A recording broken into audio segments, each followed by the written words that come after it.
Coffee with captain घर घर captain क्यों नहीं लै जाते जिथे लेके जाते हैं फिर लभ लांगे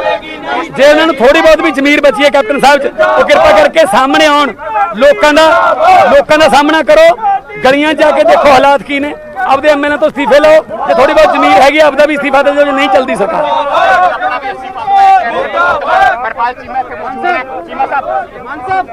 कैप्टन साहब ਲੱਭਣ ਜਾ ਰਹੇ थे पिछले 3.5-4 साल तो ਜਿਹੜਾ ਹੈਗਾ ਉਹ ਪੰਜਾਬ ਦੇ ਸੀਨ ਤੋਂ ਗਾਇਬ ਨੇ ਪੰਜਾਬ ਦੇ ਮਾਵਾਂ ਦੇ ਪੁੱਤ ਮਰ ਰਹੇ ਨੇ ਪੰਜਾਬਾਂ ਦੇ ਭੈਣਾਂ ਦੇ ਵੀਰ ਮਰ ਰਹੇ ਨੇ ਪੰਜਾਬ ਦੇ ਬੱਚਿਆਂ ਦੇ ਬਾਬਾ ਮਰ ਰਹੇ ਨੇ ਪਰ ਕੈਪਟਨ ਸਾਹਿਬ ਜਿਹੜੇ ਹੈਗੇ ਨੇ ਰਪੋਸ਼ ਨੇ ਲੁਕੇ ਬੈਠੇ ਨੇਗੇ ਸੋ ਆਮ ਆਦਮੀ ਪਾਰਟੀ ਵਾਲਿਆਂ ਨੂੰ ਲੱਭਣ ਦੀ ਮੁਹਿੰਮ ਸ਼ੁਰੂ ਕੀਤੀ ਸੀ ਸਾਨੂੰ ਇੱਥੇ ਰੋਕ ਲਿਆ ਇਹਦਾ ਅਸੀਂ ਪੁਰਅਮਨ ਵਿਰੋਧ ਕਰ ਰਹੇ ਹਾਂਗੇ ਸਾਨੂੰ ਗ੍ਰਿਫਤਾਰ ਕੀਤਾ ਗਿਆ ਹੈਗਾ ਜਦ ਤੱਕ ਕੈਪਟਨ ਸਾਹਿਬ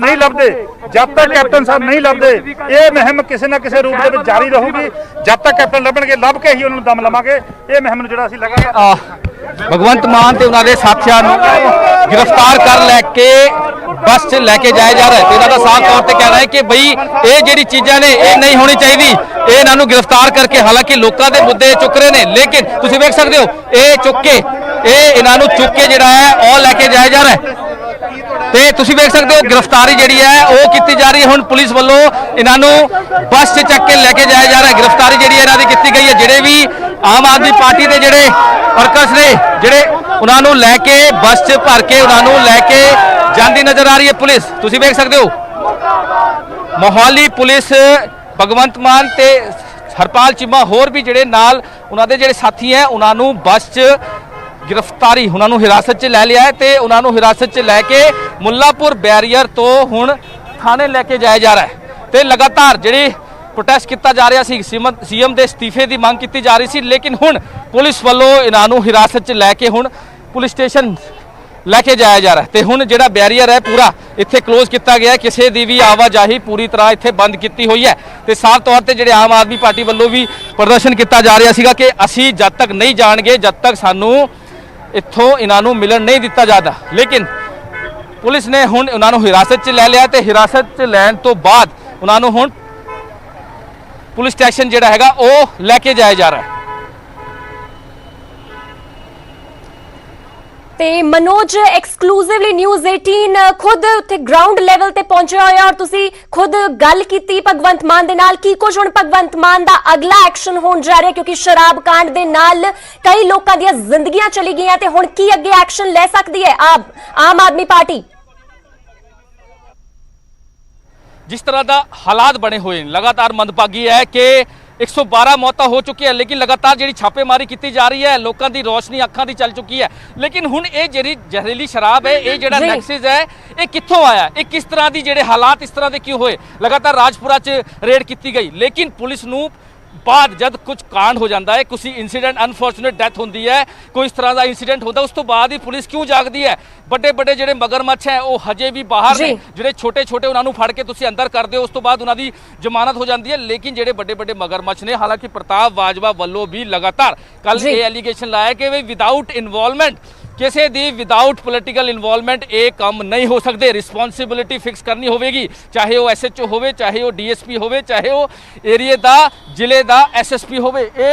पूरी रिस्पॉन्सिबिलिटी फिक्स होनी चाहिए कि बई जिले च या शहर च या फिर किसी भी कस्बे च इस तरह की जी जहरीली शराब है या नशा है वो नहीं होना चाहिए पंजाब सरकार लगातार ये गल करती है कि बई नशा जो है वो नशा छुड़ाओ ये करो लेकिन तृप्त रजिंदर बाजवा का की बयान सीगा कल कैबिनेट मिनिस्टर नाल गलबात असीं कीती सी उन्हों का कहना सीगा कि बई कोविड-19 चलते जी पुलिस है वो उत्थे बिजी सी जिदे करके जोड़े बैड एलीमेंट है वो इंटर होए इस तरह की सप्लाई हुई लेकिन जवाब ये नहीं है जवाब ये है कि जोड़े बॉर्डर एरिया सील से कोविड-19 चलते तो इस तरह के बैड एलीमेंट चल किस तरह गए क्योंकि लगातार कल जो गवर्नर को मिले प्रताप बाजवा शमशेर ढिल्लों उन्होंने कहा कि जी गड्डी च ये शराब बरामद की गई है स्प्रिट बरामद की गई है उन्होंने बकायदा उन्होंने गड्डी के बाहर पोस्टर लगे हुए थे मैडिकल इक्विपमेंट वो कित्थों आए विदाउट इन्वॉल्वमेंट ये जी चीज़ा है जोड़े बैड एलीमेंट्स हैं वो नहीं हो सकते ये तो बड़ा क्लीयर है आज सवेर तो जोड़े भगवंत मान ने जोड़े आम आदमी पार्टी के वर्कर्स ने जोड़े होर जोड़े LOP ने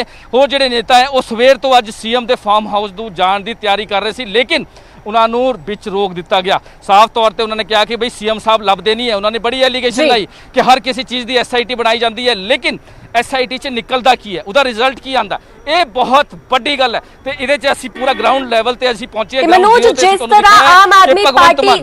ਆਦਮੀ ਪਾਰਟੀ ਨੇ ਕੈਪਟਨ ਲੱਭੋ ਮੁਹਿੰਮ ਜਿਹੜੀ ਸ਼ੁਰੂ ਕੀਤੀ ਹੈ, ਤੇ ਹੁਣ ਅੱਗੇ ਕੀ ਐਕਸ਼ਨ ਹੋਵੇਗਾ? ਤੁਸੀਂ ਭਗਵੰਤ ਮਾਨ ਦੇ ਨਾਲ ਗੱਲ ਕੀਤੀ, ਉਹਨਾਂ ਨੂੰ ਹਿਰਾਸਤ ਦੇ ਵਿੱਚ ਲੈ ਗਏ ਨੇ, ਤੇ ਹੁਣ ਅੱਗੇ ਉਹਨਾਂ ਦੀ ਕੀ ਰਣਨੀਤੀ ਉਲੀਕੀ ਉਹਨਾਂ ਨੇ, ਉਹਨਾਂ ਦੀ ਪਾਰਟੀ ਵੱਲੋਂ ਹੁਣ ਕੀ ਅੱਗੇ ਐਕਸ਼ਨ ਲਿਆ ਜਾਵੇਗਾ? ਦੇਖੋ ਨਵਜੋਤ, ਸਭ ਤੋਂ ਵੱਡੀ ਗੱਲ ਹੈ ਕਿ ਉਹਨਾਂ ਦਾ ਕਹਿਣਾ ਹੈ ਕਿ ਇਹ ਜਿਹੜੀ ਚੀਜ਼ਾਂ ਹੁਣ ਹੋ ਰਹੀ ਹੈ, ਪਹਿਲਾਂ ਕਰੋਨਾ ਦੀ ਮਾਰ ਲਗਾਤਾਰ ਪੰਜਾਬ 'ਚ ਗਿਣਤੀ ਵੱਧ ਰਹੀ ਹੈ, ਮੌਤਾਂ ਦੀ ਗਿਣਤੀ ਵੱਧ ਰਹੀ ਹੈ, ਹੁਣ ਜਿਹੜੀ ਜ਼ਹਿਰੀਲੀ ਸ਼ਰਾਬ ਨੂੰ ਲੈ ਕੇ ਲੋਕਾਂ ਦੀ ਜਾਨਾਂ ਜਾ ਰਹੀਆਂ, ਇਹਦੇ ਵਿੱਚ ਉਹ ਚੁੱਪ ਨਹੀਂ ਬੈਠਣਗੇ। ਦੂਜੀ ਗੱਲ, ਉਹ CM ਸਾਹਿਬ ਨੂੰ ਲਗਾਤਾਰ ਇਹ ਚੀਜ਼ਾਂ ਦੀ ਜਿਹੜੀ ਪ੍ਰੋਟੈਸਟ ਹੈ ਜਾਂ ਫਿਰ ਉਹਨਾਂ ਦੀ ਜਿਹੜੀ ਸਰਚ ਹੈ, ਇਸ ਤਰ੍ਹਾਂ ਦੀ ਜਿਹੜੀ ਚੀਜ਼ਾਂ ਹੈ ਉਹ ਕਰਦੇ ਰਹਿਣਗੇ। ਤੇ ਉਹਨਾਂ ਦਾ ਸਾਫ਼ ਤੌਰ ਤੇ ਮਕਸਦ ਹੈ ਕਿ ਬਈ ਇੱਕ ਪੂਰੀ ਜਿਹੜੀ, ਹਾਲਾਂਕਿ CBI ਇਨਕੁਆਇਰੀ ਦੀ ਵੀ ਗੱਲ ਕੀਤੀ ਸੀ ਕੱਲ, ਪ੍ਰਤਾਪ ਬਾਜਵਾ ਤੇ ਸ਼ਮਸ਼ੇਰ ਜੁੱਲੋ ਜਿਹੜੇ ਗਵਰਨਰ ਨੂੰ ਵੀ ਮਿਲੇ, ਇਹਨਾਂ ਦਾ ਵੀ ਸਾਫ਼ ਤੌਰ ਤੇ ਕਹਿਣਾ ਹੈ ਕਿ ਜਿਹੜੀ ਇਹਦੀ SIT ਨਹੀਂ ਬਣਾਓ, ਇਹਦੀ ਪੂਰੀ ਇਨਵੈਸਟੀਗੇਸ਼ਨ ਕਰਕੇ ਜਿਹੜੇ ਬੜੇ ਮਗਰਮੱਛ ਨੇ, ਜਿਹੜੇ ਬੜੇ ਜਿਹੜੇ ਇਨਵੋਲਵਮੈਂਟ ਨੇ, ਉਹਨਾਂ ਨੂੰ ਤੁਸੀਂ ਫੜੋ, ਉਹਨਾਂ ਨੂੰ ਤੁਸੀਂ ਛੱਡ ਦਿੰਦੇ ਹੋ, ਲੇਕਿਨ ਉਹਦਾ ਰਿਜ਼ਲਟ ਕੀ ਨਿਕਲਦਾ ਹੈ? ਉਹਦਾ ਰਿਜ਼ਲਟ ਇਹੀ ਨਿਕਲਦਾ ਹੈ ਕਿ SIT ਦੀ ਜਿਹੜੀ ਰਿਜ਼ਲਟ ਹੈ ਉਹ ਸਾਹਮਣੇ ਨਹੀਂ ਆਉਂਦੇ, ਜਿਹਦੇ ਕਰਕੇ ਇਹ ਲਗਾਤਾਰ ਜਿਹੜੇ ਬੈਡ ਐਲੀਮੈਂਟਸ ਹੈ ਇਹ ਆਪਣੀ ਜਿਹੜੀ ਚੀਜ਼ਾਂ ਹੈ ਉਹ ਕਰਦੇ ਆ। ਨਵਜੋਤ ਜੀ, ਸ਼ੁਕਰੀਆ ਮਨੋਜ, ਤੁਸੀਂ ਸਾਨੂੰ ਲਾਈਵ ਤਸਵੀਰਾਂ ਦਿਖਾਈਆਂ। ਬਾਰਡਰ ਤੋਂ ਹਿਰਾਸਤ ਦੇ ਵਿੱਚ ਲਏ ਗਏ ਆਮ ਆਦਮੀ ਪਾਰਟੀ ਦੇ ਵਿਧਾਇਕ ਵੀ ਲਏ ਗਏ ਔਰ ਭਗਵੰਤ ਮਾਨ ਵੀ ਉਹਨਾਂ ਦੇ ਵਿੱਚ ਸ਼ਾਮਿਲ ਸੀ, ਜਿਨ੍ਹਾਂ ਨੂੰ ਹਿਰਾਸਤ ਦੇ ਵਿੱਚ ਲਿਆ ਗਿਆ। ਹਾਲਾਂਕਿ ਜ਼ਹਿਰੀਲੀ ਸ਼ਰਾਬ ਦਾ ਮੁੱਦਾ ਜਿਹੜਾ ਹੈ ਉਹ ਬੇਸ਼ੱਕ ਗਰਮਾਇਆ ਹੋਇਆ ਹੈ, ਸਾਰੀ ਹੀ ਸਿਆਸੀ ਪਾਰਟੀਆਂ ਦੇ ਜਿਹੜੇ ਨੁਮਾਇੰਦੇ ਨੇ ਉਹ ਅੱਗੇ ਆ ਰਹੇ ਨੇ, ਪਰ ਇੱਥੇ ਮਸਲਾ ਬੇहद ਗੰਭੀਰ ਹੈ। ਇਹ ਚੁੱਪ ਰਹਿਣ ਵਾਲਾ ਮਸਲਾ ਨਹੀਂ ਹੈ, ਕਿਉਂਕਿ 100 ਤੋਂ ਵੱਧ ਲੋਕਾਂ ਦੀ ਜਾਨ ਜਾ ਚੁੱਕੀ ਹੈ ਔਰ ਇਹ ਸਭ ਕੁਝ ਰਲੀ ਮਿਲੀ ਭੁਗਤ ਦਾ ਹੀ ਨਤੀਜਾ ਹੈ। ਜ਼ਰੂਰੀ ਇਸ ਦੇ ਵਿੱਚ ਕਈ ਨਾਮੀ ਵੱਡੇ ਚਿਹਰੇ ਵੀ ਹੋ ਸਕਦੇ ਨੇ ਔਰ ਉਹ ਸਾਰਿਆਂ ਦਾ ਪਰਦਾਫਾਸ਼ ਇਸ ਵੇਲੇ ਹੋਣਾ ਬੇहद ਜ਼ਰੂਰੀ ਹੈ। ਤੇ ਜ਼ਹਿਰੀਲੀ ਸ਼ਰਾਬ ਦੇ ਪੀੜਤਾਂ ਨੂੰ ਹੁਣ ਸਰਕਾਰ ਦੇ ਮੰਤਰੀ ਵੀ ਮਿਲਣ ਜਾ ਰਹੇ ਨੇ। ਅੰਮ੍ਰਿਤਸਰ ਦੇ ਮੁੱਛਲ ਪਿੰਡ ਦੇ ਵਿੱਚ 2 ਮੰਤਰੀ ਸਰਕਾਰ ਦੇ ਪਹੁੰਚਣਗੇ। ਕੈਪਟਨ ਦੇ 2 ਮੰਤਰੀ ਦੁਪਹਿਰ 2 ਵਜੇ ਦੇ ਕਰੀਬ ਮੁੱਛਲ ਪਿੰਡ ਦੇ ਵਿੱਚ ਪਹੁੰਚਣਗੇ। OP ਸੋਨੀ ਅਤੇ ਗੁਰਪ੍ਰੀਤ ਕਾਂਗੜ ਜਿਹੜੇ ਨੇ ਪੀੜਤਾਂ ਦੇ ਪਰਿਵਾਰਾਂ ਦੇ ਨਾਲ ਮੁਲਾਕਾਤ ਕਰਨਗੇ ਔਰ MLA ਸੁਖਵਿੰਦਰ ਡੈਣੀ ਅਤੇ ਰਾਜਕੁਮਾਰ ਚੱਬੇਵਾਲ ਵੀ ਉਸ ਦੌਰਾਨ ਮੌਜੂਦ ਰਹਿਣਗੇ। ਤੇ ਬੇਹੱਦ ਦੁੱਖਾਂ ਦਾ ਪਹਾੜ ਇਹ ਪਰਿਵਾਰਾਂ ਤੇ ਵਰਿਆ ਹੈ, ਜਿਨ੍ਹਾਂ ਦੇ ਘਰ ਉੱਜੜ ਚੁੱਕੇ ਨੇ, ਕਿਉਂਕਿ ਉਹਨਾਂ ਦੇ ਘਰ ਦੇ ਵਿੱਚ ਇਹ ਲੋਕ ਜਿਹੜੇ ਸਨ, ਕਈਆਂ ਦੀ ਰੋਜ਼ੀ ਰੋਟੀ ਹੀ ਉਹ ਪਰਿਵਾਰ ਵਾਲਿਆਂ ਦੀ ਇਸ ਸ਼ਖਸ ਤੋਂ ਇਹਨਾਂ ਲੋਕਾਂ ਤੋਂ ਚੱਲਦੀ ਸੀ ਔਰ ਉਹ ਸਾਰਿਆਂ ਦੇ ਘਰ ਜਿਹੜੇ ਨੇ ਹੁਣ ਬਰਬਾਦ ਹੋ ਚੁੱਕੇ ਨੇ। ਤੇ ਉਹਨਾਂ ਦਾ ਹਾਲ ਜਾਣਨ ਵਾਸਤੇ ਹੁਣ ਕੈਪਟਨ ਸਰਕਾਰ ਦੇ ਜਿਹੜੇ 2 ਮੰਤਰੀ ਨੇ OP ਸੋਨੀ ਔਰ ਗੁਰਪ੍ਰੀਤ ਕਾਂਗੜ ਜਿਹੜੇ ਨੇ ਖੁਦ ਪਿੰਡ ਮੁੱਛਲ ਵਿੱਚ ਪੁੱਜਣਗੇ ਔਰ ਦੁਪਹਿਰ 2 ਵਜੇ ਦੇ ਕਰੀਬ ਇਹ ਉੱਥੇ ਪੀੜਤਾਂ ਦੇ ਪਰਿਵਾਰਾਂ ਦੇ ਨਾਲ ਮੁਲਾਕਾਤ ਕਰਨਗੇ, ਜਿਸ ਦੌਰਾਨ MLA ਸੁਖਵਿੰਦਰ ਡੈਣੀ ਔਰ ਰਾਜਕੁਮਾਰ ਚੱਬੇਵਾਲ ਵੀ ਉਸ ਦੌਰਾਨ ਮੌਜੂਦ ਰਹਿਣਗੇ। ਤੇ ਤੁਹਾਨੂੰ ਦੱਸ ਦਈਏ ਕਿ ਹੋ ਸਕਦਾ ਹੈ ਉਹਨਾਂ ਵਾਸਤੇ ਕੁਝ ਐਲਾਨ ਜਿਹੜੇ ਨੇ ਉਹ ਵੀ ਕੀਤੇ ਜਾਣ ਔਰ ਕੀ ਕੁਝ ਉਹਨਾਂ ਨੂੰ ਸਹਾਇਤਾ ਦਿੱਤੀ ਜਾ ਸਕਦੀ ਹੈ, ਉਹ ਸਾਰਿਆਂ ਤੇ ਵੀ ਫਿਲਹਾਲ ਨਜ਼ਰ ਬਣੀ ਰਹੇਗੀ। ਤੁਹਾਨੂੰ ਦੱਸ ਦਈਏ ਕਿ ਦੁੱਖਾਂ ਦਾ ਪਹਾੜ ਜ਼ਰੂਰ ਟੁੱਟਿਆ ਇਹਨਾਂ ਪਰਿਵਾਰਾਂ ਤੇ ਔਰ ਜ਼ਹਿਰੀਲੇ ਜਾਮ ਪੀਣ ਤੋਂ ਬਾਅਦ ਹੀ ਤਕਰੀਬਨ 100 ਤੋਂ ਵੱਧ ਅਜਿਹੇ ਘਰ ਨੇ ਜਿਨ੍ਹਾਂ ਦੇ ਜੀ ਜਿਹੜੇ ਨੇ ਉਹ ਜਾ ਚੁੱਕੇ ਨੇ, ਖਤਮ ਹੋ ਚੁੱਕੀਆਂ ਨੇ ਜਾਨਾਂ ਔਰ ਕੀ ਕੁਝ ਨੈਕਸਸ ਇਸ ਦੇ ਪਿੱਛੇ ਚੱਲਿਆ ਉਸ ਤੇ ਵੀ ਲਗਾਤਾਰ ਨਿਊਜ਼ 18 ਦੀ ਕਵਰੇਜ ਜਿਹੜੀ ਹੈ ਉਹ ਜਾਰੀ ਹੈ।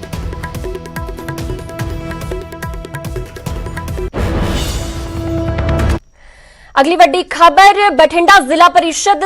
ਦੀ ਕਾਂਗਰਸ ਦੇ ਵਿੱਚ ਜਿਹੜੀ ਜੰਗ ਹੈ ਉਸ ਦੇ ਨਾਲ ਜੁੜੀ ਹੋਈ ਹੈ। ਬਠਿੰਡਾ ਜ਼ਿਲ੍ਹਾ ਪਰਿਸ਼ਦ ਦੇ ਵਿੱਚ ਕਾਂਗਰਸ ਦੀ ਇੱਕ ਵਾਰ ਫਿਰ ਤੋਂ ਜੰਗ ਜਿਹੜੀ ਉਹ ਛਿੜ ਚੁੱਕੀ ਹੈ। ਅੱਜ ਸਖਤ ਸੁਰੱਖਿਆ ਵਿਚਾਲੇ ਪ੍ਰਧਾਨ ਉਪ ਪ੍ਰਧਾਨ ਦੀ ਜਿਹੜੀ ਚੋਣ ਹੈ ਉਹ ਹੋਣੀ ਹੈ ਔਰ ਮਨਪ੍ਰੀਤ ਬਾਦਲ ਅਤੇ ਗੁਰਪ੍ਰੀਤ ਕਾਂਗੜ ਧੜੇ ਆਮੋ ਸਾਹਮਣੇ ਨੇ ਇੱਥੇ ਔਰ ਪਿਛਲੀ ਵਾਰ ਗੁਰਪ੍ਰੀਤ ਕਾਂਗੜ ਧੜੇ ਨੇ ਜਿੱਤੇ ਸਨ ਦੋਵੇਂ ਅਹੁਦੇ ਔਰ ਮਨਪ੍ਰੀਤ ਧੜੇ ਦੀ ਸ਼ਿਕਾਇਤ ਤੇ ਹਾਈ ਕੋਰਟ ਨੇ ਰੱਦ ਕਰ ਦਿੱਤੀ ਸੀ ਚੋਣ। ਤੇ ਤੁਹਾਨੂੰ ਦੱਸ ਦਈਏ ਇੱਕ ਵਾਰ ਫਿਰ ਤੋਂ ਇਹ ਆਮੋ ਸਾਹਮਣੇ ਜਿਹੜੀ ਜੰਗ ਹੈ ਉਹ ਸ਼ੁਰੂ ਹੋਣ ਜਾ ਰਹੀ ਹੈ। ਬਠਿੰਡਾ ਜ਼ਿਲ੍ਹਾ ਪਰਿਸ਼ਦ ਦੀ ਚੋਣ ਦੀ ਗੱਲ ਕਰ ਰਿਹਾ ਜਿਸ ਦੇ ਵਿੱਚ ਕਾਂਗਰਸ ਦੇ 2 ਧੜੇ ਹੀ ਆਪਸ ਦੇ ਵਿੱਚ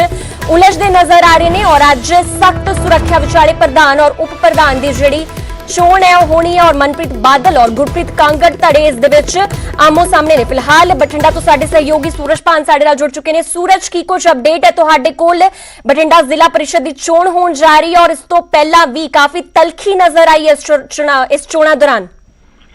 ਬਿਲਕੁਲ, ਜਿਸ ਤਰ੍ਹਾਂ ਦੀ ਤਲਖੀ ਪਹਿਲਾਂ ਪਿਛਲੀ ਵਾਰ ਚੁਣਾਵ ਦੇ ਵਿੱਚ ਸੀ ਉਸੇ ਤਰ੍ਹਾਂ ਦੀ ਤਲਖੀ ਹੁਣ ਵੀ ਚੁਣਾਵ ਦੇ ਵਿੱਚ ਨਜ਼ਰ ਆ ਰਹੀ ਹੈ। ਹਾਲਾਂਕਿ ਗੁਰਪ੍ਰੀਤ ਕਾਂਗੜ ਦੇ ਧੜੇ ਦੇ ਜਿਹੜੇ ਲੋਕ ਸੀਗੇ ਉਹ ਵਿਜयी ਰਹੇ ਸੀ, ਪਰ ਹੁਣ ਜਿਸ ਤਰ੍ਹਾਂ ਦੀ ਅੰਦਰੋਂ ਖਬਰ ਨਿਕਲ ਕੇ ਆ ਰਹੀ ਹੈ, ਹਾਲਾਂਕਿ ਕਨਫਰਮੇਸ਼ਨ ਹੋਣੀ ਬਾਕੀ ਹੈ, ਕਿ ਉਹੀ ਜਿਹੜੀ ਮਹਿਲਾ ਔਰਤ ਜਿਹੜੀ ਪਹਿਲਾਂ ਜਿੱਤੀ ਸੀ ਗੁਰਪ੍ਰੀਤ ਕਾਂਗੜ ਦੀ, ਉਹ ਦੁਬਾਰਾ ਤੋਂ ਜਿੱਤ ਗਈ ਹੈ। ਹਾਲਾਂਕਿ ਉਹ ਪ੍ਰਧਾਨ ਦੀ ਜਿਹੜੀ ਚੋਣ ਹੈ, ਚੇਅਰਮੈਨ ਦੀ ਚੋਣ ਹਜੇ ਹੋਣੀ ਬਾਕੀ ਹੈ, ਪਰ ਚੇਅਰਮੈਨ ਦੀ ਜਿਹੜੀ ਚੋਣ ਹੈ ਉਸ ਦੇ ਵਿੱਚ ਉਹੀ ਮਹਿਲਾ ਉਮੀਦਵਾਰ ਮਨਜੀਤ ਕੌਰ ਹੈ ਜਿਹੜੀ ਉਹ ਚੁਣਾਵ ਜਿੱਤ ਗਈ ਹੈ। ਦੂਸਰੀ ਜਿਹੜੀ ਉਪ ਚੇਅਰਮੈਨ ਦੀ ਜਿਹੜੀ ਚੁਣਾਵ ਹੈ ਉਸ ਦਾ ਨਤੀਜਾ ਹੋਣਾ ਬਾਕੀ ਹੈ, ਕਿਉਂਕਿ ਦੋ ਵੱਡੇ ਲੀਡਰਾਂ ਦੀ ਸ਼ਾਖ ਦਾਅ ਤੇ ਲੱਗੀ ਸੀ। ਇੱਕ ਪਾਸੇ ਮਨਪ੍ਰੀਤ ਸਿੰਘ ਬਾਦਲ ਸੀ ਤੇ ਦੂਸਰੇ ਪਾਸੇ ਗੁਰਪ੍ਰੀਤ ਸਿੰਘ ਕਾਂਗੜ ਸੀ। ਗੁਰਪ੍ਰੀਤ ਸਿੰਘ ਕਾਂਗੜ ਦਾ ਧੜਾ ਜਿਹੜਾ ਸੀਗਾ ਪਹਿਲੀ ਵਾਰ ਜਿੱਤਿਆ ਸੀਗਾ ਤੇ ਉਸ ਤੋਂ ਬਾਅਦ ਮਨਪ੍ਰੀਤ ਬਾਦਲ ਦੇ ਜਿਹੜੇ ਧੜੇ ਨੇ ਵਿਰੋਧ ਕੀਤਾ ਸੀ, ਹਾਈ ਕੋਰਟ ਚਲੇ ਗਏ ਸੀ ਤੇ ਹਾਈ ਕੋਰਟ ਨੇ ਬੇਨਿਯਮੀਆਂ ਇਸ ਦੇ ਵਿੱਚ ਕਹੀਆਂ ਸੀ, ਦੁਬਾਰਾ ਤੋਂ ਵੋਟ ਪਾਉਣ ਦਾ ਕਹਿ ਦਿੱਤਾ ਸੀ। ਤੇ ਅੱਜ ਜਿਹੜੀ VOTING ਹੋਈ ਸੀ, ਕਾਫੀ ਵੱਡੇ ਪੁਲਿਸ ਦੇ ਸਖਤ ਪ੍ਰਬੰਧ ਉੱਥੇ ਜਿਹੜੇ ਦੇਖਣ ਨੂੰ ਮਿਲੇ ਹੈ। ਮੀਡੀਆ ਤੱਕ ਦੀ ਐਂਟਰੀ ਉੱਥੇ ਨਹੀਂ ਹੈ, ਪਰ ਹੁਣੇ ਅੰਦਰੋਂ ਖਬਰ ਨਿਕਲ ਕੇ ਸਾਹਮਣੇ ਆ ਰਹੀ ਹੈ ਕਿ ਗੁਰਪ੍ਰੀਤ ਸਿੰਘ ਕਾਂਗੜ ਦੇ ਧੜੇ ਦੀ ਜਿਹੜੀ ਮਹਿਲਾ ਸੀ, ਜਿਹੜੀ ਪਿਛਲੀ ਵਾਰ ਵਿਜੇ ਹੋਈ ਸੀ, ਮਨਜੀਤ ਕੌਰ, ਉਹੀ ਦੁਬਾਰੇ ਜਿੱਤ ਗਏ ਨੇ। ਹਾਲਾਂਕਿ ਉਪ ਚੇਅਰਮੈਨ ਦਾ ਜਿਹੜਾ ਚੁਣਾਵ ਹੈ ਉਸ ਦੀ ਕਾਊਂਟਿੰਗ ਆਫ ਦੀ ਘੋਸ਼ਣਾ ਹੋਣੀ ਔਪਚਾਰਿਕ ਤੌਰ ਤੇ ਬਾਕੀ ਹੈ। ਜੀ ਸ਼ੁਕਰੀਆ ਸੂਰਜ ਤੁਹਾਡਾ ਇਸ ਖਬਰ ਤੇ ਜਾਣਕਾਰੀ ਦੇਣ ਵਾਸਤੇ। ਤੇ ਵੱਡੀ ਖਬਰ ਨਿਕਲ ਕੇ ਆ ਰਹੀ ਆ, ਬਠਿੰਡਾ ਜ਼ਿਲ੍ਹਾ ਪਰਿਸ਼ਦ ਦੀਆਂ ਚੋਣਾਂ ਦੇ ਵਿੱਚ ਪ੍ਰਧਾਨ ਦੀ ਜਿਹੜੀ ਨਿਯੁਕਤੀ ਹੈ ਉਹ ਉਹੀ ਮਹਿਲਾ ਜਿੱਤੇ ਨੇ ਜੋ ਪਹਿਲਾਂ ਵੀ ਜੋ ਜਿੱਤੇ ਸਨ, ਮਨਜੀਤ ਕੌਰ, ਔਰ ਇੱਕ ਗੁਰਪ੍ਰੀਤ ਕਾਂਗੜ ਦੇ ਧੜੇ ਦੇ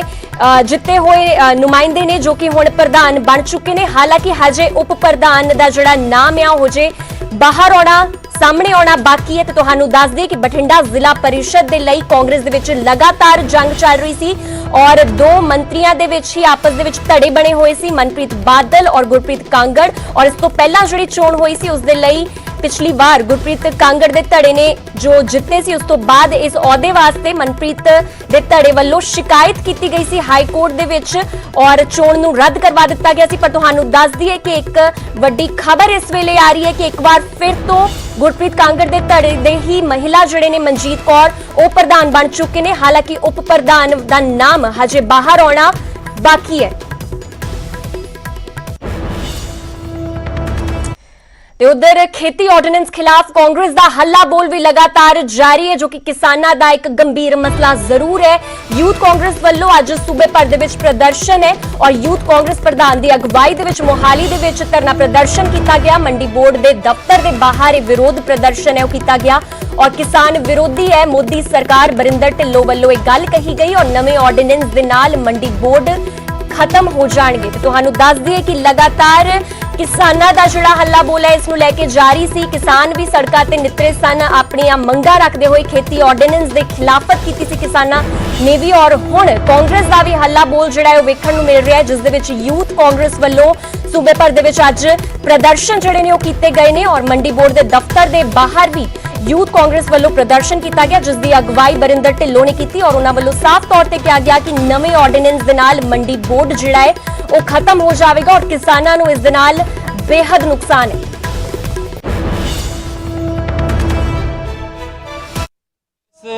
मोदी सरकार के खिलाफ नारे लगा रही है, प्रदर्शन किया गया है। बरिंदर ढिल्लों यूथ कांग्रेस के प्रधान अपने वर्करां नाल इत्थे बैठे ने ते किस गल ते विरोध कर रहे ने जाणांगे। बरिंदर ढिल्लों जी की कहना तुहाडा कि प्रदर्शन किस वास्ते? देखो मंडी बोर्ड के अगे ये प्रदर्शन इस करके किया भी मंडी बोर्ड पंजाब दी अपना एग्रीकल्चर सैक्टर की एक सब तो वड्डी ग्रीन रेवोल्यूशन की सब तो वड्डी पछाण आ और ਜਿਹੜੇ ਇਹ ਆਰਡੀਨੈਂਸ ਆ ਰਹੇ ਆ ਇਹਦੇ ਨਾਲ ਮੰਡੀਆਂ ਦਾ, ਮੰਡੀ ਬੋਰਡ ਦਾ, ਕਿਸਾਨਾਂ ਦਾ ਜਿਹੜੀ ਕਿ ਜਿੰਦ ਜਾਨ ਆ। ਮੰਡੀ ਬੋਰਡ ਜਿੱਥੇ ਕਿਸਾਨ ਆ ਕੇ ਆਪਣੀ ਫਸਲਾਂ ਵੇਚਦਾ ਵਾ, ਜਿੱਥੇ ਆ ਕੇ ਕਿਸਾਨ ਸਰਕਾਰ ਉਹਨੂੰ ਮੋਨੀਟਰ ਕਰਦੀ ਆ, ਸਰਕਾਰੀ ਖਰੀਦਾਂ ਹੁੰਦੀਆਂ। ਸੋ ਬੇਸਿਕਲੀ ਮੰਡੀ ਬੋਰਡ ਖਤਮ ਹੋਣ ਜਾ ਰਹੇ ਆ, ਪ੍ਰਾਈਵੇਟ ਪਲੇਅਰਸ ਜਿਹੜੇ ਆ ਉਹ ਐਂਟਰ ਹੋ ਰਹੇ ਆ। ਉਹਦੇ ਨਾਲ ਕਿਸਾਨ ਜਿਹੜਾ ਵਾ ਉਹ ਆਪਣਾ ਇਸ ਤਰੀਕੇ ਨਾਲ ਤੁਸੀਂ ਇਹ ਲਾ ਲਓ ਵੀ ਇੱਕ ਤਰ੍ਹਾਂ ਤੋਂ ਬੌਂਡਡ ਲੇਬਰ ਹੋ ਜੂਗੀ ਆਪਣਾ ਵੱਡੀ ਕੰਪਨੀਆਂ ਦੇ ਹੱਕ ਵਿੱਚ। ਕਿਸਾਨ ਦੇ ਕੋਲ ਉਹਦੀ ਜ਼ਮੀਨ ਨਹੀਂ ਰਹੂਗੀ, ਉਹਨੂੰ ਫਸਲ ਦੇ ਵਿੱਚ ਤੁਸੀਂ ਸਭ ਤੋਂ ਵੱਡੀ ਐਸੈਂਸ਼ੀਅਲ ਕਮੋਡਿਟੀਜ਼ ਐਕਟ ਵਿੱਚ ਤਾਂ ਆਪਾਂ ਇਹਦੀ ਸਟੋਰੇਜ ਨਹੀਂ ਕਰ ਸਕਦੇ, ਉਹ ਵੀ ਉਹਨਾਂ ਨੇ ਧੱਕੇ ਕਰਤੇ। ਸੋ ਜਿੰਨੇ ਵੀ ਤੁਸੀਂ ਇਸ ਆਰਡੀਨੈਂਸ ਦੇ ਤੁਸੀਂ ਆਪਣਾ ਕੀ ਕਹਿੰਦੇ ਪੁਆਇੰਟਸ ਪੜ੍ਹ ਲਓ, ਹਰ ਆਰਡੀਨੈਂਸ ਕਿਸਾਨ ਮਾਰੂ ਔਰ ਖਾਸ ਤੌਰ ਤੇ ਪੰਜਾਬ ਔਰ ਹਰਿਆਣੇ ਦੇ ਕਿਸਾਨ ਨੂੰ ਮਾਰਨ ਜਾ ਰਹੇ ਆ ਬਿਲਕੁਲ ਬੁਰੀ ਤਰ੍ਹਾਂ। ਕਿ ਇੱਕ ਧਰਨੇ ਨਾਲ ਇਹ ਚੀਜ਼ਾਂ ਹੋ ਗਈਆਂ ਜਾਂ ਪੰਜਾਬ ਸਰਕਾਰ ਦੀ ਕੈਪਟਨ ਅਮਰਿੰਦਰ ਸਿੰਘ ਨੂੰ ਵੀ ਯੂਥ ਕਾਂਗਰਸ ਕਰ ਰਹੀ ਪਰ ਉਹਨਾਂ ਨੂੰ ਵੀ ਅੱਗੇ ਆਉਣਾ ਚਾਹੀਦਾ। ਨਹੀਂ, ਅੱਜ ਅਸੀਂ ਇੱਕ ਧਰਨਾ ਇਹ ਸਾਰੇ ਪੰਜਾਬ ਦੇ ਵਿੱਚ ਹਰ ਅਸੈਂਬਲੀ ਦੇ ਵਿੱਚ ਤੁਸੀਂ ਇਸ ਅਸੈਂਬਲੀ ਤੋਂ ਲੈ ਕੇ ਹਰ ਅਸੈਂਬਲੀ ਦੇ ਵਿੱਚ ਅਸੀਂ 10-10 ਧਰਨੇ ਲਾਏ ਆ। ਕਰੋਨਾ ਦੇ ਕਾਰਨ ਅਸੀਂ ਸਿਰਫ ਇਕੱਠ ਨਹੀਂ ਕੀਤਾ ਕਿਉਂਕਿ ਇੱਕ ਨੋਰਮਸ ਆ ਸਰਕਾਰ ਦੀਆਂ ਔਰ ਉਹਦੇ ਤਹਿਤ ਅਸੀਂ ਚੱਲ ਰਹੇ ਹਾਂ, ਲੇਕਿਨ ਹਰ ਜਗ੍ਹਾ ਪ੍ਰੋਮੀਨੈਂਟ ਪਲੇਸਿਸ ਤੇ ਪੰਜਾਬ ਦੇ ਵਿੱਚ ਧਰਨੇ ਲਾਏ ਆ। ਦੇਖੋ ਮਸਲਾ ਦਰੀ ਵਿਛਾ ਕੇ ਬੈਠਣ ਦਾ ਇਹ ਹੁੰਦਾ ਵਾ ਵੀ ਅੱਜ ਤੁਸੀਂ ਇੱਕ ਆਵਾਜ਼ ਉਠਾ ਰਹੇ ਹੋ, ਆਮ ਬੰਦੇ ਦੀ ਆਵਾਜ਼ ਉਠਾ ਰਹੇ ਹੋ, ਫਿਰ ਹੋਰ ਇਹਨੂੰ ਮੁਹਿੰਮ ਬਣਾ ਰਹੀ ਆ। ਜਾਖੜ ਸਾਹਿਬ ਨੇ ਬਾਰ-ਬਾਰ ਇੱਕ ਗੱਲ ਕੀਤੀ ਆ, ਜਾਖੜ ਸਾਹਿਬ ਔਰ ਕੈਪਟਨ ਸਾਹਿਬ ਹਮੇਸ਼ਾ ਇਸ ਕਾਨੂੰਨ ਤੇ ਬੋਲ ਰਹੇ ਆ, ਗੱਲ ਕਰ ਰਹੇ ਆ, ਲੇਕਿਨ ਕਰੋਨਾ ਦੇ ਟਾਈਮ ਕਰਕੇ ਸ਼ਾਇਦ ਉਹ ਮੂਵਮੈਂਟ ਜੋ ਆਪਾਂ ਬਣਾਉਣਾ ਚਾਹੁੰਦੇ ਆ ਜਾਂ ਜਿਸ ਤਰੀਕੇ ਨਾਲ ਅਸੀਂ ਦਿੱਲੀ ਵੀ ਜਾਣਾ ਚਾਹੁੰਦੇ ਆ, ਸਾਰੇ ਐਮਪੀਜ਼ ਦਾ ਇਹ ਫੈਸਲਾ ਹੋਇਆ ਸੀ, ਐਮਐਲਏਜ਼ ਦਾ ਇਹ ਫੈਸਲਾ ਹੋਇਆ ਸੀ ਵੀ ਐਟਲੀਸਟ ਸਾਰੇ ਐਮਐਲਏਜ਼ 78 ਦੇ 78 ਜਿੰਨੇ ਪੰਜਾਬ ਦੇ ਹੈਗੇ ਉੱਥੇ ਜਾ ਕੇ ਅਸੀਂ ਧਰਨਾ ਲਾਈਏ, ਕਿਉਂਕਿ ਇਹਦਾ ਸਭ ਤੋਂ ਵੱਧ ਇਫੈਕਟ ਜਿਹੜਾ ਵਾ ਉਹ ਪੰਜਾਬ ਦੇ ਕਿਸਾਨ ਤੇ ਔਰ ਹਰਿਆਣੇ ਦੇ ਕਿਸਾਨ ਤੇ ਪੈ ਰਿਹਾ ਵਾ। ਹੁਣ ਗੱਲ ਸੁਖਦੇਵ ਸਿੰਘ ਢੀਂਡਸਾ ਦੀ, ਜਿਨ੍ਹਾਂ ਦਾ ਕੁਨਬਾ ਜਿਹੜਾ ਹੈ ਉਹ ਲਗਾਤਾਰ ਵੱਧ ਰਿਹਾ ਹੈ। ਹੁਣ ਲਾਲਪੁਰਾ ਪਰਿਵਾਰ ਵੀ ਢੀਂਡਸਾ ਦੀ ਪਾਰਟੀ ਦੇ ਵਿੱਚ ਸ਼ਾਮਿਲ ਹੋ ਗਿਆ। ਤੁਹਾਨੂੰ ਦੱਸ ਦਈਏ ਕਿ ਸੁਖਦੇਵ ਸਿੰਘ ਢੀਂਡਸਾ ਵੱਲੋਂ ਨਵੀਂ ਪਾਰਟੀ ਦਾ ਗਠਨ ਕੀਤਾ ਗਿਆ ਔਰ ਹੁਣ ਲਾਲਪੁਰਾ ਪਰਿਵਾਰ ਵੀ ਇਸ ਦੇ ਵਿੱਚ ਸ਼ਾਮਿਲ ਹੋ ਗਿਆ ਹੈ। ਦਿਲਜੀਤ ਸਿੰਘ ਲਾਲਪੁਰਾ ਹਿਮਾਇਤੀਆਂ ਦੇ ਨਾਲ ਸ਼ਾਮਿਲ ਹੋ ਚੁੱਕੇ ਨੇ ਇਸ ਪਾਰਟੀ ਦੇ ਵਿੱਚ ਔਰ ਬਾਦਲ ਪਰਿਵਾਰ ਨੇ ਧਰਮ ਅਤੇ ਸੂਬੇ ਨੂੰ ਤਹਿਸ ਨਹਿਸ ਕਰ ਦਿੱਤਾ ਹੈ। ਲਾਲਪੁਰਾ ਵੱਲੋਂ ਇੱਕ ਬਿਆਨ ਦਿੱਤਾ ਗਿਆ ਹੈ ਔਰ ਬਾਦਲ ਪਰਿਵਾਰ ਕਾਰਨ ਹਰ ਕੋਈ ਅਕਾਲੀ ਦਲ ਤੋਂ ਵੱਖ ਹੋ ਰਿਹਾ ਹੈ। ਐਸਜੀਪੀਸੀ ਨੂੰ ਬਾਦਲਾਂ ਦੇ ਕਬਜ਼ੇ ਤੋਂ ਛੁਡਾਉਣ ਦੇ ਲਈ ਪੂਰੀ ਵਾਹ ਲਗਾਵਾਂਗੇ ਤੇ ਢੀਂਡਸਾ ਵੱਲੋਂ ਇਹ ਗੱਲ ਕਹੀ ਗਈ ਹੈ। ਤੁਹਾਨੂੰ ਦੱਸ ਦਈਏ ਕਿ ਢੀਂਡਸਾ ਵੱਲੋਂ ਲਗਾਤਾਰ ਇਸ ਕੁਨਬੇ ਦੇ ਵਿੱਚ ਨਵੇਂ ਮੈਂਬਰ ਸ਼ਾਮਿਲ ਕੀਤੇ ਜਾ ਰਹੇ ਨੇ ਔਰ ਹੁਣ ਲਾਲਪੁਰਾ ਦਾ ਪਰਿਵਾਰ ਜਿਹੜਾ ਹੈ ਉਹ ਵੀ ਇਸ ਦੇ ਵਿੱਚ ਸ਼ਾਮਿਲ ਹੋ ਗਿਆ। ਇਸ ਤੋਂ ਪਹਿਲਾਂ ਟਕਸਾਲੀ ਸੀਗੇ ਕੁਝ, ਉਹ ਵੀ ਸ਼ਾਮਿਲ ਹੋਏ ਸੀ ਔਰ ਤੁਹਾਨੂੰ ਦੱਸ ਦਈਏ ਇਸ ਦੌਰਾਨ ਬ੍ਰਹਮਪੁਰਾ ਵਰਸਸ ਸੁਖਦੇਵ ਸਿੰਘ ਢੀਂਡਸਾ ਵੀ ਹੋਏ ਸੀ ਔਰ ਹੁਣ ਸੁਖਦੇਵ ਸਿੰਘ ਢੀਂਡਸਾ ਵੱਲੋਂ ਲਾਲਪੁਰਾ ਪਰਿਵਾਰ ਨੂੰ ਵੀ ਵਿੱਚ ਸ਼ਾਮਿਲ ਕਰ ਲਿਆ ਗਿਆ ਹੈ। ਫਿਲਹਾਲ तमाम ਜਾਣਕਾਰੀ ਵਾਸਤੇ ਮੇਰੇ ਸਹਿਯੋਗੀ ਪੰਕਜ ਕਪਾਹੀ ਨਾਲ ਜੁੜ ਚੁੱਕੇ ਨੇ। ਪੰਕਜ, ਕੀ ਕੁਝ ਅਪਡੇਟ ਹੈ ਤੁਹਾਡੇ ਕੋਲ? ਹੁਣ ਸੁਖਦੇਵ ਸਿੰਘ ਢੀਂਡਸਾ ਦੇ ਨਾਲ ਲਾਲਪੁਰਾ ਵੀ ਸ਼ਾਮਿਲ ਹੋ ਗਏ ਨੇ। ਬਿਲਕੁਲ,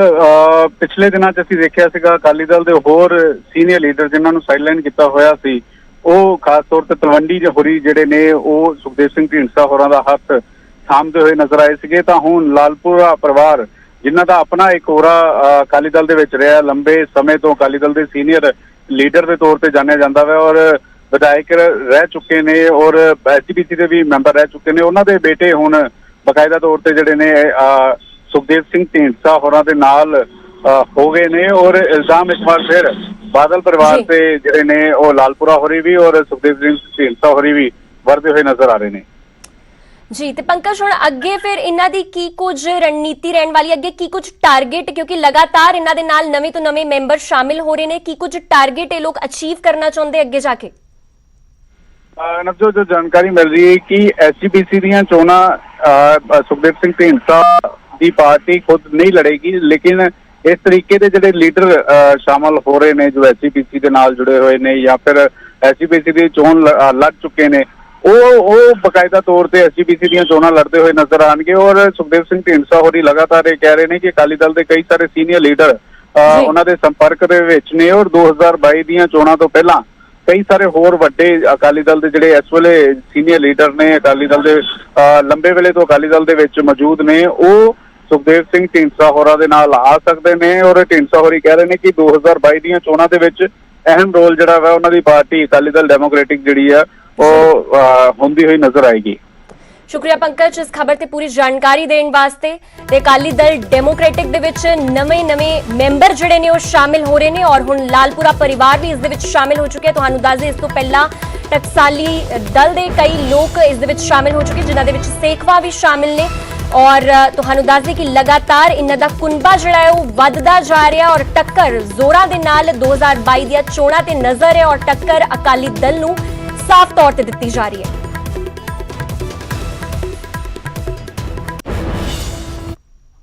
ਫਿਲਹਾਲ ਇੱਕ ਛੋਟੇ ਜਿਹੇ ਕਮਰਸ਼ੀਅਲ ਬ੍ਰੇਕ ਲਈ ਰੁਕ ਲੈਂਦੇ ਹਾਂ।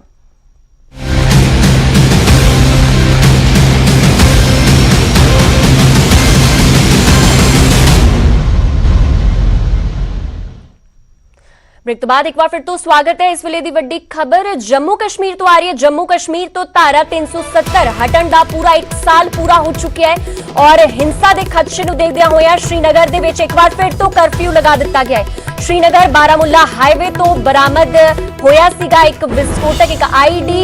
बरामद होया सी और बंब डिफ्यूज दस्ते ने इस विस्फोटक नूं फिलहाल डिफ्यूज कर दिता है और काला दिहाड़ा मनाउण दी तैयारी दे विच वखवादी संगठन सी और इसी खदशे नूं वेखदਿਆਂ होया एक बार फिर तो श्रीनगर दे विच कर्फ्यू लगा दिता है और एहतियात वजों 2 दिन दे लई जिहड़ा कर्फ्यू है लगाया गया। तुहानूं दस दी कि धारा 370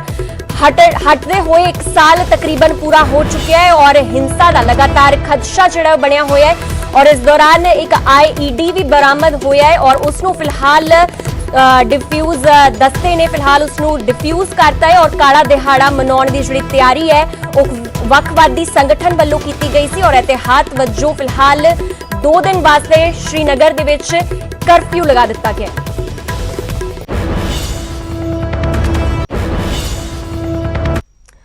ਉਧਰ ਲੁਧਿਆਣਾ ਦੇ ਪਾਇਲ ਦੇ ਵਿੱਚ ਇੱਟ ਭੱਠਾ ਮਾਲਕਨ ਦੇ ਕਤਲ ਮਾਮਲੇ ਨੂੰ ਪੁਲਿਸ ਨੇ 1 ਹਫ਼ਤੇ ਦੇ ਅੰਦਰ ਸੁਲਝਾ ਲਿਆ। ਕਤਲ ਦੇ ਪਿੱਛੇ ਕੋਈ ਹੋਰ ਨਹੀਂ ਬਲਕਿ ਔਰਤ ਦਾ ਭਤੀਜਾ ਹੀ ਸੀ ਜਿਸ ਨੇ ਜਾਇਦਾਦ ਦੇ ਲਈ ਪੂਰੀ ਸਾਜ਼ਿਸ਼ ਰਚੀ। ਮੁਲਜ਼ਮ ਰਾਜਿੰਦਰ ਸਿੰਘ ਨੇ ਸੁਪਾਰੀ ਦੇ ਕੇ ਆਪਣੀ ਚਾਚੀ ਰਚਪਾਲ ਕੌਰ ਦਾ ਕਤਲ ਕਰਵਾ ਦਿੱਤਾ ਔਰ ਪੁਲਿਸ ਨੇ ਫਿਲਹਾਲ ਮੁਲਜ਼ਮ ਭਤੀਜੇ ਅਤੇ ਉਸ ਦੇ ਸਾਥੀ ਨੂੰ ਗ੍ਰਿਫਤਾਰ ਕਰ ਲਿਆ। ਇਸ ਮਾਮਲੇ ਦੇ ਵਿੱਚ ਕਤਲ ਦੀ ਸੀਸੀਟੀਵੀ ਫੁਟੇਜ ਜਿਹੜੀ ਹੈ ਉਹ ਵੀ ਸਾਹਮਣੇ ਆਈ ਹੈ ਤੇ ਸੀਸੀਟੀਵੀ ਫੁਟੇਜ ਵਿੱਚ ਵੀ ਤੁਸੀਂ ਦੇਖ ਸਕਦੇ ਹੋ ਕਿਸ ਤਰ੍ਹਾਂ ਇੱਕ ਸ਼ਖਸ ਆਪਣੇ ਪਿੱਛੇ ਇੱਕ ਹਥਿਆਰ ਛੁਪਾ ਕੇ ਆਉਂਦਾ ਹੈ ਔਰ ਉਸ ਤੋਂ ਬਾਅਦ ਇਸ ਮਹਿਲਾ ਦੇ ਨਾਲ ਗੱਲ ਕਰਨ ਦੀ ਕੋਸ਼ਿਸ਼ ਕਰਦਾ ਹੈ ਔਰ ਉਸ ਤੋਂ ਬਾਅਦ ਇੱਕਦਮ ਹੀ ਉਸ ਤੇ ਵਾਰ ਕਰ ਦਿੰਦਾ ਹੈ ਔਰ ਮਹਿਲਾ ਉੱਥੇ ਹੀ ਗਿਰ ਜਾਂਦੀ ਹੈ ਔਰ ਉਸ ਦੀ ਮੌਤ ਹੋ ਜਾਂਦੀ ਹੈ।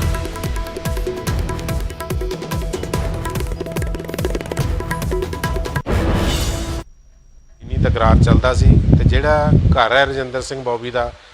ਉਹਦਾ ਵੀ ਜਿਹੜੀ ਮਾਲਕੀ ਹੈ ਉਸ ਮਰਨ ਵਾਲੀ ਲੇਡੀ ਦੇ ਨਾਮ ਤੇ ਸੀ ਜਿਹਦੇ ਕਰਕੇ ਇਹਦੇ ਰਜਿੰਦਰ ਸਿੰਘ ਬੌਬੀ ਦੇ ਕਹਿਣ ਤੇ ਬਿੰਦਰ ਤੇ ਉਹਦੇ ਦੋ ਜਿਹੜਾ ਪ੍ਰਵਾਸੀ ਮਜ਼ਦੂਰ ਹੈ ਉਹਨਾਂ ਦੋਵਾਂ ਨੇ ਰਲ ਕੇ ਇਹਦਾ ਮਰਡਰ ਕੀਤਾ ਸੀ। ਹੁਣ ਤੱਕ ਦੀ ਪੁੱਛਗਿੱਛ ਦਾ ਇੱਕ ਮਰਡਰ ਇਹਨੇ ਕੀਤਾ ਸੀ ਉਹਦੇ ਵਿੱਚ ਇਹ ਸਜ਼ਾ ਹੋ ਗਿਆ ਸੀ, ਸਜ਼ਾ ਕੱਟ ਕੇ ਬਾਹਰ ਆਇਆ ਹੋਇਆ। ਅਜੇ ਇਹਨਾਂ ਦਾ ਰਿਮਾਂਡ ਸਵੇਰੇ ਇਹਨਾਂ ਨੂੰ ਅਦਾਲਤ 'ਚ ਪੇਸ਼ ਕਰਕੇ ਰਿਮਾਂਡ ਲਵਾਂਗੇ ਤੇ ਫਰਦਰ ਦੀ ਇਨਵੈਸਟੀਗੇਸ਼ਨ ਕਰਾਂਗੇ। ਅਗਲੀ ਵੱਡੀ ਖਬਰ ਰੋਪੜ ਤੋਂ ਆ ਰਹੀ ਹੈ। ਰੋਪੜ ਦੇ ਵਿੱਚ ਇੱਕ ਨਹਿਰ ਦੇ ਵਿੱਚੋਂ ਲਾਸ਼ ਮਿਲਣ ਦੇ ਨਾਲ ਸਨਸਨੀ ਫੈਲ ਗਈ ਹੈ ਔਰ ਚੰਡੀਗੜ੍ਹ ਤੋਂ ਦਰਅਸਲ ਇੱਕ ਵਕੀਲ ਗਾਇਬ ਹੋ ਗਿਆ ਸੀ 31 ਜੁਲਾਈ ਨੂੰ ਔਰ ਉਸ ਤੋਂ ਬਾਅਦ ਇਹ ਜਿਹੜੀ ਲਾਪਤਾ ਹੋਈ ਜਿਹੜੀ ਲਾਸ਼ ਹੈ ਇਸ ਵਿਅਕਤੀ ਦੀ ਉਹ ਮਿਲੀ ਹੈ ਇਸ ਨਹਿਰ ਚੋਂ। ਤੁਹਾਨੂੰ ਦੱਸ ਦੇ 31 ਜੁਲਾਈ ਨੂੰ ਕਾਰ ਸਣੇ ਹੀ ਇਹ ਜਿਹੜਾ ਵਕੀਲ ਹੈ ਉਹ ਲਾਪਤਾ ਹੋ ਗਿਆ ਸੀ। ਚੰਡੀਗੜ੍ਹ ਦਾ ਦੱਸਿਆ ਜਾ ਰਿਹਾ ਹੈ ਵਕੀਲ ਔਰ ਪ੍ਰਾਪਰਟੀ ਤੇ ਕਬਜ਼ਾ ਕਰਨ ਦੇ ਲਈ ਇਸ ਵਾਰਦਾਤ ਨੂੰ ਜਿਹੜਾ ਹੈ ਅੰਜਾਮ ਦਿੱਤਾ ਗਿਆ ਸੀ। ਕਤਲ ਮਗਰੋਂ ਕਾਰ ਸਣੇ ਹੀ ਇਸ ਨੂੰ ਭਾਖੜਾ ਦੇ ਵਿੱਚ ਸੁੱਟ ਦਿੱਤਾ ਗਿਆ ਸੀ ਔਰ ਮਾਮਲੇ ਦੇ ਵਿੱਚ ਫਿਲਹਾਲ 2 ਮੁਲਜ਼ਮ ਪੁਲਿਸ ਨੇ ਗ੍ਰਿਫਤਾਰ ਵੀ ਕਰ ਲਏ। ਤੁਹਾਨੂੰ ਦੱਸ ਦਈਏ ਕਿ 31 ਜੁਲਾਈ ਨੂੰ ਚੰਡੀਗੜ੍ਹ ਦਾ ਇੱਕ ਜਿਹੜਾ ਵਕੀਲ ਹੈ ਉਹ ਲਾਪਤਾ ਹੋ ਗਿਆ ਸੀ ਔਰ ਹੁਣ ਉਸ ਦੀ ਜਿਹੜੀ ਲਾਸ਼ ਹੈ ਉਹ ਨਹਿਰ ਚੋਂ ਬਰਾਮਦ ਕਰ ਲਈ ਗਈ ਔਰ ਇਸ ਦੀ ਕਾਰ ਜਿਹੜੀ ਖੁਦ ਭਾਖੜਾ ਨਹਿਰ ਦੇ ਵਿੱਚ ਸੁੱਟ ਦਿੱਤੀ ਗਈ ਸੀ ਵਾਰਦਾਤ ਦੇ ਸਮੇਂ ਉਹ ਵੀ ਪੁਲਿਸ ਨੇ ਜ਼ਬਤ ਕਰ ਲਈ ਹੈ, ਬਰਾਮਦ ਕਰ ਲਈ ਹੈ ਔਰ 2 ਮੁਲਜ਼ਮ ਇਸ ਦੇ ਵਿੱਚ ਗ੍ਰਿਫਤਾਰ ਕੀਤੇ ਗਏ ਨੇ।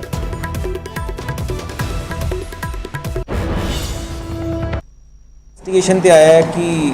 प्रॉपर्टी मैटर पे इन्हां दी इशू सीगा। इसमें अभी एज ऑफ नाउ इनिशियली इनकी पुछगिछ पे सस्पेक्ट्स की इनिशियली जो है कार आई थी सामने, इनका कोई प्रॉपर्टी मैटर था। ये 2 लोग जो अभी दोषी हैं इन्होंने इनको फ्रेंडली कॉल करके बुलाया जो कंसर्न तनौली विलेज में ऑन द प्रिटेक्स्ट ऑफ कि कोई मैटर पे बात करनी है। तो उस घर पे ये यही बोल के आया था कि उनसे मिलने जा रहा हूँ और उसके बाद जो है